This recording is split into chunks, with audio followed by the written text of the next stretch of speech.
அனைத்து தமிழ் நெஞ்சங்களுக்கும் ரசிருசி அறுசுவையின் அன்பான வணக்கங்கள். இன்னைக்கான உங்களுடைய மோட்டிவேஷனல் லைன் என்னன்னா, வேதனை இல்லாத சாதனை அதிர்ஷ்டம், பல சோதனைக்கிடையில் நீ காணும் வெற்றி சாதனை.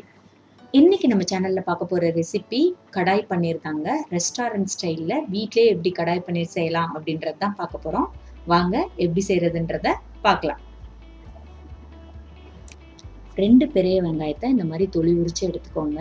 இதுல பாதி வெங்காயத்தை நம்ம 4ஆ கட் பண்ணிக்கலாம். எல்லாருக்குமே தெரிஞ்சிருக்குங்க. தெரியாதவங்களுக்காக இதை நான் காமிக்கிறேன். பாருங்க, இந்த மாதிரி 4ஆ கட் பண்ணதுக்கு அப்புறமா இதோட ஒரு இதழா எடுத்தீங்க அப்படின்னாலே நல்லா அழகா வெளியே வந்துடும். இந்த மாதிரி எடுத்து வச்சுக்கோங்க 2 வெங்காயத்தையும். அதே போல 2 குடமிளகாயை நம்ம கட் பண்ணி எடுத்துக்கலாம். கட் பண்ணிட்டு உள்ள இருக்க விதையெல்லாம் நீக்கிருங்க. எல்லாருக்குமே தெரிஞ்சிருக்கும், பட் தெரியாதவங்களுக்காக தாங்க இந்த வெங்காயமும் குடமிளகாயும் கட் பண்ற வீடியோ வந்து நான் ஆட் பண்ணியிருக்கேன். பிகினர்ஸ்க்குலாம் ரொம்ப யூஸ்ஃபுல்லா இருக்கும். பாருங்க, இந்த மாதிரி கட் பண்ணி எடுத்துக்கோங்க. 200 கிராம் போல பன்னீர் எடுத்துக்கலாம். ஏற்கனவே நம்ம சேனல்ல ஹோம்மேட் பன்னீர் எப்படி எடுக்கிறது அப்படின்ற வீடியோ வந்து அப்லோட் பண்ணியிருக்கேன். பார்க்கல அப்படின்னு நினைச்சீங்கன்னா கீழே டிஸ்கிரிப்ஷன் பாக்ஸ்ல லிங்க் கொடுக்குறேன், பார்த்துக்கோங்க. கடாய் பன்னீர் செய்கிறதுக்கு ஸ்பெஷலாக ஒரு மசாலா பவுடர் அரைச்சி எடுத்துக்கலாம். கேஸ் ஆன் பண்ணி ஒரு பேன் அடுப்பில் வச்சிட்டேன். 1 டேபிள் ஸ்பூன் போல் மல்லி சேர்த்துக்கோங்க. 1 டீஸ்பூன் சீரகம், 1 டீஸ்பூன் மிளகு, அது கூடவே 4லேருந்து 5 போல் வரமிளகா சேர்த்துக்கலாம். இப்போ இதை மிதமான தீயில நல்லா அரோமா வர்ற வரையும் வறுத்து எடுத்துக்கலாம். நீங்கள் பாருங்கள், நான் பன்னீர் ஏற்கனவே கட் பண்ணிட்டேங்க. பட் என் ஹஸ்பண்ட் எப்போ பார்த்தாலும் க்யூபாக தானப்பா போடுறோம், இன்றைக்கி நான் ஒரு டிஃப்ரெண்ட் ஷேப்பில் கட் பண்ணி தர்றேன் உனக்கு அப்படின்னு சொல்லிட்டு இந்த பன்னீரை கட் பண்ணிகிட்ருக்காரு. அதுவும் கிச்சன் திண்டு மேலே உட்காந்து கட் பண்ணிகிட்ருக்காரு பாருங்கள். சரி, ஓகேங்க, இன்றைக்கி அவரோட விருப்பம் போலயே கட் பண்ணட்டும். இப்போது நல்லா வறுபட்டுருச்சு. இப்போ இதை ஒரு மிக்சி ஜாரில் சேர்த்துட்டு நல்லா ஃபைன் பவுடராக அரைச்சி எடுத்துக்கோங்க. இப்போ கேஸ் ஆன் பண்ணி கடாயை அடுப்பில் வச்சுட்டு ஒரு 2 டேபிள் ஸ்பூன் போல் எண்ணெய் சேர்த்துக்கோங்க. என்னோட ஹஸ்பண்ட் கட் பண்ண பன்னீரை ஃபஸ்ட்டு ஃப்ரை பண்ணி எடுத்துடலாம். பன்னீர் சேர்த்ததுக்கு அப்புறமா அதுலேருந்து வெளியில் எண்ணெய் தெரிக்குங்க. ஸோ வந்து மூடியை கம்ப்ளீட்டாக மூடாமல் பாதியாக மூடிட்டு இந்த மாதிரி நல்லா ஃப்ரை பண்ணி எடுத்துக்கலாம். எல்லா பக்கமும் சூப்பராக ஃப்ரை ஆயிடுச்சுங்க.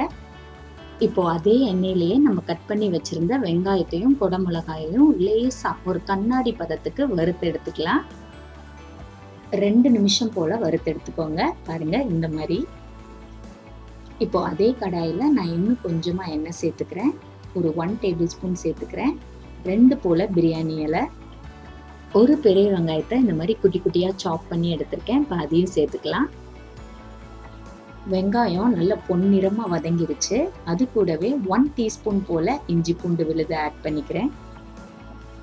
இப்போ இதை நல்லா வதக்கி விட்டுருங்க.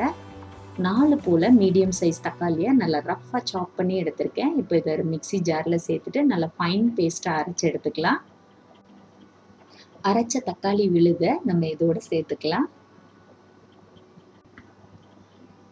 இப்போது இந்த தக்காளி பேஸ்ட் நம்ம ஆட் பண்ணியிருக்கோம்ல, நல்லா மூடி போட்டு மூடி வச்சுருங்க. நல்லா எண்ணெய் பிரிஞ்சு வதங்கி வரட்டும். பாருங்கள், நல்லா எண்ணெய் பிரிஞ்சு வதங்கி வந்துருச்சு. இந்த ஸ்டேஜில் 1/4 டீஸ்பூன் போல் கரம் மசாலா, 1 டேபிள் ஸ்பூன் போல் காஷ்மீரி சில்லி பவுடர் சேர்த்துருக்கேன். காரத்துக்கு ஏற்ப சேர்த்துக்கோங்க நீங்களும். நம்ம அரைச்ச ஸ்பெஷல் மசாலா பவுடரையும் இந்த ஸ்டேஜில் இதோட ஆட் பண்ணிக்கலாம். இப்போ நல்லா ஒரு தடவை வதக்குனதுக்கப்புறமா கிரேவிக்கு தேவையான அளவு தண்ணி சேர்த்துக்கோங்க. நான் கிட்டத்தட்ட 1.5 கப் போல் தண்ணி சேர்த்துருக்கேன். உப்பு தேவையான அளவு. மூடி போட்டு வச்சிடலாங்க. இப்போது கிரேவி நல்லா கொதிச்சிருச்சு. இந்த ஸ்டேஜில் என் ஹஸ்பண்ட் கொஞ்சம் கட் பண்ணார் இல்லையா, அதில் ரிமைனிங் பன்னீர் இருந்ததை நான் ஆட் பண்ணிக்கிறேன். அது கூடவே வெங்காயம் குடமிளகாயும் சேர்த்துக்கலாம். சேர்த்ததுக்கப்புறமா ஒரு வாட்டி நல்லா கலந்துட்டு மறுபடியும் மூடி வச்சுருங்க. மிதமான தீயில ஒரு 5 நிமிஷம் கொதிக்க விடுங்க. பாருங்க, நல்ல எண்ணெய் பிரிஞ்சு கொதிச்சாச்சு.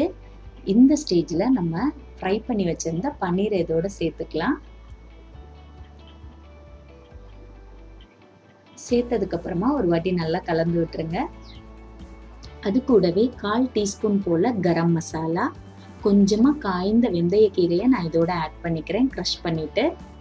கடைசியாக நான் 1/4 கப் போல் பால் ஆட் பண்ணேன். ஆனால் அந்த வீடியோ ஸ்கிப் ஆயிடுச்சு, சாரிங்க. நான் வந்து காய்ச்சாத பால் தான் ஆட் பண்ணேன். நீங்கள் காய்ச்சின பாலாக இருந்தாலும் ஆட் பண்ணிக்கோங்க. பால் சேர்த்துட்டு இந்த மாதிரி ஒரு கொதி வந்தோடனே கேஸ் ஆஃப் பண்ணிடுங்க.